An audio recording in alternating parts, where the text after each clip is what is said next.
तो स्टोरी उसी सीन से शुरू होती है जहां पर सामा मैनजियोंग वनवी से कह रहा होता है, क्या तुम सिर्फ इतनी दूर तक इसलिए आए हो ताकि तुम ब्लड कल्ट के लीडर को मार सको। इसके बाद अपने मन में कहने लगता है, ऑर्थोडॉक्स मरीन अलायंस के दो उभरते हुए स्टार, सेंट्रल प्लेन्स के 8 मार्शल मास्टर्स में से 2 का डिसाइपल ली जियोंग ग्यूम और साउथर्न हेवन स्वॉर्ड्समैन का डिसाइपल सोहो वनवी, इन दोनों में से एक यहाँ पर आया है ब्लड कल्ट के लीडर को खत्म करने के लिए हमारी हेल्प करना चाहता है। यह तो काफी ज्यादा फक्र की बात है। और तुरंत ही खड़ा होते हुए वनवी से कहने लगता है, मैंने सुना था कि तुमने कंपटीशन के अंदर काफी ज्यादा अच्छा प्रदर्शन किया था।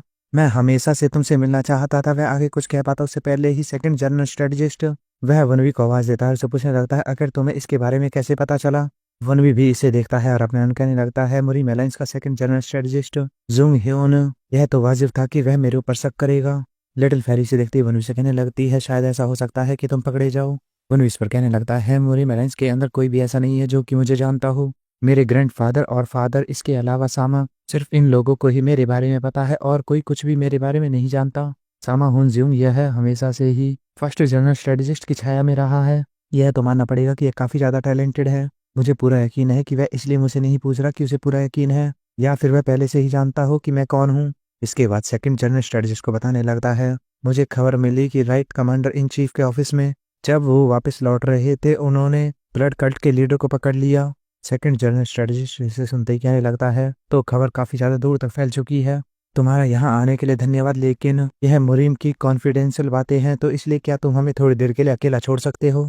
वनवी से सुनते ही अपने अनु कहने लगता है, वह सावधानी बरत रहा है और तुरंत ही माफी मांगते हुए कहने लगता है, मुझे यहाँ पर इस तरह से बिना बताए नहीं आना चाहिए था। इस पर सेकंड जनरल स्ट्रेटजिस्ट कहने लगता है, माफी मांगने की कोई जरूरत नहीं है। यह थोड़ी सी इंपॉर्टेंट डिस्कशन है जिसकी वजह से हमें इसे थोड़ा सा सीक्रेट रखना पड़ रहा है। सामा मैनजियोंग वनवी से कहने लगता है कि तुम ज्यादा दूर मत जाना, मैं तुम्हें जल्दी ही वहां पर वापस बुलाता हूँ। वनवी इस पर कहने लगता है, अच्छा अगर ऐसी बात है तो ठीक है, क्या मैं अपनी शॉट यहीं पर छोड़ दूं।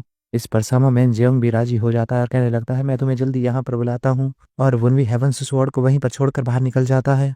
इसके बाद सेकंड जनरल स्ट्रेटजिस्ट सामा मैनजियोंग से कहने लगता है, तो चलो टेलीपैथी के थ्रू एक दूसरे से बात करते हैं। सामा मैनजियोंग इस पर मना कर देता है, कहने लगता है कि इसकी कोई जरूरत नहीं है, थोड़ा सा भी शोर यहाँ से अंदर और बाहर नहीं जाएगा, इसकी चिंता मत करो। इसके बाद सेकंड जनरल स्ट्रेटजिस्ट सामा मैनजियोंग से कहने लगता है, आपको यह काफी ज्यादा पसंद होगा। इस पर मैनजियोंग कहने लगता है, हाँ बिल्कुल, आखिरकार वह एक उभरता हुआ सितारा है। हो सकता है कि उसने मुरीम कंपटीशन के अंदर काफी ज्यादा अच्छा प्रदर्शन किया हो, लेकिन मुझे लगा था कि उसकी मार्शल आर्ट वह ली जियोंग ग्यूम से ज्यादा नहीं होगी, लेकिन ऐसा बिल्कुल भी नहीं है। मुझे लगता है कि मुझे अगर उसकी काबिलियत जाननी है तो मुझे उससे फाइट करनी होगी। सेकंड जनरल स्ट्रेटजिस्ट से सुनते ही अपने मन कहने लगता है, क्या वह सचमुच इतना ज्यादा स्किलफुल है। मुझे लगता है कि वह मेरे स्किल्स को भी पार कर चुका है। उसकी मार्शल आर्ट का लेवल मेरे से कहीं ज्यादा ऊपर है। सामा मैनजियोंग आगे कहने लगता है, मुझे पूरा यकीन है कि वह ब्लड कल्ट के लीडर को हराने में बहुत ज्यादा काम आएगा, इसलिए मैं तुमसे पूछना चाहता हूँ कि तुम उसका स्वागत क्यों नहीं करते। सेकंड जनरल स्ट्रेटजिस्ट इस पर कहने लगता है, समय बिल्कुल सही है। तो सामा मैनजियोंग पूछने लगता है कि तुम्हारा इस बात से क्या मतलब है। सेकंड जनरल स्ट्रेटजिस्ट इस पर कहने लगता है, हमने उन्हें मुरीम के 2 उभरते हुए सितारे की उपाधि तो दे दी है, लेकिन उनसे कभी उनकी पहचान की गारंटी नहीं मिली है। साउथर्न हेवन स्वॉर्ड्समैन वह काफी लंबे समय से मुरीम के अंदर नहीं दिखाई दिया है। हमने उन्हें बुलाने की भी कोशिश की, लेकिन फिर भी उन्होंने कोई जवाब नहीं दिया। अगर वह ब्लड कल्ट के लीडर या फिर नॉर्मल रूप से ब्लड कल्ट को खत्म करने में हमारा साथ देता है, इससे पहले कि ऐसा कोई भी मौका आता, इससे पहले भी हमारे पास इतने सारे मौके थे, लेकिन वह कभी भी सामने नहीं आया। वह अचानक से ही एकदम सामने आ गया, ठीक उसी समय पर जब ब्लड कल्ट का लीडर काफी ज्यादा बड़े खतरे में है। सामा मैनजियोंग इस पर कहने लगता है, आखिर तुम्हारे इस बात से क्या मतलब है। क्या सोहो वनवी वह ब्लड कल्ट के साथ मिला हुआ हो सकता है। जनरल स्ट्रेटजिस्ट इस पर कहने लगता है कि मैं सिर्फ इतना कह रहा हूँ कि हमें सावधान रहना चाहिए।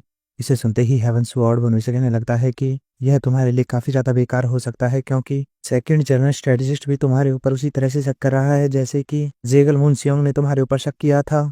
वनवी जो कि बाहर खड़ा हुआ था इस पर कहने लगता है, अगर मैं उसकी जगह पर होता तो मैं भी ऐसा ही करता। क्या मुझे कोई और योजना अपनानी चाहिए थी। वनवी इसी तरह से सोच रहा था, इतने में हेवन स्वॉर्ड वनवी को बताने लगता है, इसकी कोई जरूरत नहीं है। अंदर सामा मैनजियोंग सेकंड जनरल स्ट्रेटजिस्ट से कहने लगता है, तो क्या तुम उसे यहाँ से वापस भेज दोगे। सेकंड जनरल स्ट्रेटजिस्ट इस पर मना कर देता है, कहने लगता है, इन छोटे छोटे शक की वजह से हम उसे वापस नहीं भेज सकते। चलो एक बार हमें इसका टेस्ट लेना चाहिए। स्टैंड बाय स्क्वाड को 5 जगह पर खड़ा किया गया है। ये गुइज हाउस से बाहर निकलने का सबसे ज्यादा अच्छा रास्ता है। मैं उसे अलग अलग जगह के बारे में बताऊंगा, और वह अगर हमारी स्क्वाड के द्वारा पकड़ा जाता है या फिर अगर यह उन जगहों से बचने की कोशिश करता है। इस पर सामा मुंजियांग कहने लगता है तो फिर इसका मतलब यह होगा कि यह लड़का ब्लड कल्ट के साथ मिला हुआ है। इस पर सेकंड जनरल स्ट्रेटजिस्ट वह भी हाँ में जवाब देता है। इसके तुरंत बाद ही सामा मुंजियांग वह अपनी टेक्निक को खत्म कर देता है जिससे सोर अंदर बाहर नहीं जा रहा था। जिसके तुरंत बाद ही वनवी को अंदर बुला लिया जाता है। सेकंड जनरल स्ट्रेटजिस्ट वनवी से कहने लगता है कि तुम्हें इन 5 जगहों की रक्षा करनी है। इसे सुनते ही वनवी अपने मन में कहने लगता है तो क्या वह इस समय पर भी मेरा टेस्ट लेने की सोच रहा है? अगर मैंने अपनी स्वॉर्ड को अंदर नहीं छोड़ा होता तो मैं जरूर इनके जाल में फंस जाता। इसके बाद सामा मुंजियांग वनवी से कहने लगता है अभी ट्रायल में थोड़ा समय लगेगा तो चलो इसलिए तुम नाश्ता क्यों नहीं करते मेरे साथ? वनवी इस पर तुरंत ही मना करते हुए कहने लगता है मैं यहाँ पर नहीं रुक सकता। मैं ब्लड कल्ट के द्वारा देखे जाने का जोखिम बिल्कुल भी नहीं उठा सकता। मैं उन जगहों की रक्षा करने के लिए आगे बढ़ूंगा जो कि सेकंड जनरल स्ट्रेटजिस्ट ने मुझसे करने के लिए कहा है। वह लोग इसी तरह से बात कर रहे थे, इतने में एक शख्स दौड़ते हुए उसी तरफ आ रहा होता है। वह चिल्लाते हुए दरवाजा खोलता है और कहने लगता है यहाँ पर एक दिक्कत हो गई। ब्लड कल्ट के लीडर का ट्रायल वह पहले ही खत्म हो चुका है। सामा मुंजियांग और सेकंड जनरल स्ट्रेटजिस्ट दोनों ही जैसे इस बात को सुनते हैं तो दोनों ही चौंक जाते हैं। कहने लगते हैं अभी भी ट्रायल में पूरे 4 घंटे बचे हुए हैं। ट्रायल तो दोपहर के समय पर होने वाला था। अगर मैं आपको इसके बारे में बताऊं तो प्रिंस क्विंग उन्होंने पहले ही ट्रायल को खत्म कर दिया है। साथ ही प्रिंस क्विंग बैठा हुआ अपने मन कह रहा होता है अगर हम ट्रायल को उसी समय पर चालू करते तो वनवी को 2 और प्रिंस का सामना करना पड़ता। इसी वजह से मैंने जल्द ही ट्रायल को खत्म कर दिया। के बाद एक शख्स प्रिंस क्वीन के पास आता है, उसे कहने लगता है योर हाइनेस लोग मुझसे ऐसा क्यों कह रहे हैं कि ट्रायल पहले ही खत्म हो चुका है? प्रिंस क्वीन इस पर अंगड़ाई तोड़ते हुए कहने लगता है मैंने ऐसा इसलिए किया क्योंकि मेरा बिस्तर वह काफी ज्यादा आरामदायक है। पीछे खड़ा हुआ कमांडर चीफ इस पर कहने लगता है लेकिन योर हाइनेस मैंने तो सुना था कि आपने खुद ही ब्लड कल्ट के लीडर का मुकदमा चलाया था। इस पर प्रिंस क्वीन वह हाँ में जवाब देता है। इसके बाद हंसते हुए कहने लगता है लेकिन अब मैंने जान लिया कि ब्लड कल्ट का लीडर वह पूरी तरह से निर्दोष है, इसी वजह से मैंने उसे जाने दिया। इसे सुनते ही कमांडर इन चीफ अपने माथे को पकड़ लेता है और कहने लगता है कि इसका मतलब प्रिंस क्वीन वह ब्लड कल्ट के साथ मिला हुआ है। अब स्टोरी प्रेजेंट लाइन में आ जाती है जहां पर सेकंड जनरल स्ट्रेटजिस्ट कह रहा होता है इसका मतलब है प्रिंस निंग वह तो सिर्फ एक मोहरा था। हमने ब्लड कल्ट के लीडर को कुछ ज्यादा ही कम आंक लिया। यह मेरी प्लानिंग नहीं थी, लगता है ऐसा ही हुआ है। इसके बाद सामा जिनसियांग सामने खड़े शख्स से पूछने लगता है और ब्लड कल्ट का लीडर उसे कितनी देर हो गई यहाँ से गए हुए? इस पर सामने खड़ा शख्स बताता है कि उसे आधा घंटा हो गया है। सेकंड जनरल स्ट्रेटजिस्ट सामा मुंजियांग से कहने लगता है हमें जल्दी करनी होगी, मैं जाकर देखता हूँ आखिर क्या हुआ है। मुंजियांग इस पर कहने लगता है सबसे पहले मैं सारी चीजों को देखूंगा, उसके बाद उन 5 जगहों की ओर आगे बढ़ूंगा। वनवी भी इस पर तुरंत ही कहने लगता है फिर तो मैं भी जो आपने 5 जगह बताई है उनकी ओर आगे बढ़ूंगा। वनवी जैसे ही वहां से जाने लगता है तो सेकंड जनरल स्ट्रेटजिस्ट वह वनवी को रोकने लगता है। वह वनवी से कुछ बोलने की कोशिश करता लेकिन फिर अपनी जगह पर चुप हो जाता है और वनवी को जल्दी करने के लिए कहता है। इस पर वनवी भी हाँ में जवाब देकर तुरंत ही वहां से बाहर आ गया होता है। लिटिल फेरी वनवी से कहने लगती है मैं तो इस बात को लेकर सरप्राइज हूँ कि उसने तुम्हें क्यों रोका था। वनवी इस पर कहने लगता है मुझे लगता है कि वह मुझे वास्तविक स्थानों के बारे में बताने वाला था लेकिन फिर उसने अपना मन बदल लिया क्योंकि उसने मुझे वास्तव में कुछ भी नहीं बताया है। इसकी वजह से वह थर्ड जनरल स्ट्रेटजिस्ट उससे भी कहीं ज्यादा सावधान है। मुझे इस बात की बिल्कुल भी परवाह नहीं है कि मुझे स्टैंड बाई पर जितनी भी जगह रखी हुई है उन सभी के बारे में पता है।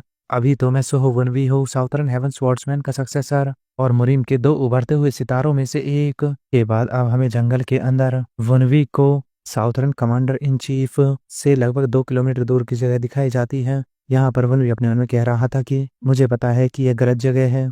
अगर मैं यहाँ पर यूं ही समय बर्बाद करता रहूंगा तो वो लोग आकर हंगामा मचा देंगे कि उन्होंने ब्लड कल्ट के लीडर को खो दिया है। वनवी आगे जाते हुए अपनी जगह पर रुक जाता है और कहने लगता है ये किस तरह की स्मेल है? ये खून की स्मेल है जो कि मुझे सामने से आ रही है, आखिर वहां पर कौन है? वनवी जैसे ही अपने सामने का नजारा देखता है तो चौंक जाता है। वनवी ने अपनी स्वॉर्ड पर हाथ रख लिया होता है क्योंकि वनवी के सामने एक शख्स आ गया था। वनवी उसे कहने लगता है अपनी पहचान बताओ। वनवी के सामने जो लड़का आया होता है वह पूरी तरह से घायल था। वनवी उसकी ड्रेस को देखकर कहने लगता है यह तो क्वान जाओ सेक्ट की ड्रेस है। वह लड़का वनवी से हेल्प करने के लिए कहता है और अपनी जगह पर ही गिर जाता है। वनवी उसे देखकर कहने लगता है उसका बहुत ज्यादा खून बह चुका है, अगर उसकी मौत अभी हो जाती है तो इसमें कोई दिक्कत की बात नहीं होगी। साथ ही वनवी उस शख्स से पूछने लगता है आखिर क्या हुआ, तुम्हारी ऐसी हालत कैसे हो गई? वह लड़का वनवी से उसकी पहचान पूछने लगता है। वनवी उसे बताता है कि वह साउथर्न हेवन स्वॉर्ड्समैन का सक्सेसर है। वह लड़का इसे सुनते ही वनवी से कहने लगता है तुम तो 2 राइजिंग स्टार्स में से एक हो, यह तो काफी ज्यादा अच्छी बात है। मेरी बात ध्यान से सुनो, अभी इसी वक्त राइट कमांडर इन चीफ के ऑफिस में जाओ, वहां पर जाकर सामा मुंजियांग से मिलना और उन्हें बताना कि ब्लड कल्ट उन्होंने छुपकर हमारे ऊपर एम्बुश किया। वनवी से सुनते अपने मन कहने लगता है अगर यहाँ पर यह सब क्या चल रहा है, मैं तो यही हूँ, फिर आखिर इनके ऊपर हमला कौन कर रहा है? इसके बाद सीन चेंज होकर हमें दूसरी तरफ एक शख्स को दिखाया जाता है जिसे कई सारे लोगों ने घेर रखा था। यह सारे लोग क्वींस हाउस सेक्ट के होते हैं, क्योंकि कहने लगते हैं चाहे कुछ भी हो जाए लेकिन हमें ब्लड कल्ट के लीडर को आज यहीं पर पकड़ना होगा। और एक शख्स जिसने कि अपने चेहरे पर वुनवी के जैसा ही मास्क लगाया हुआ था उन सभी के बीच में खड़ा हुआ था।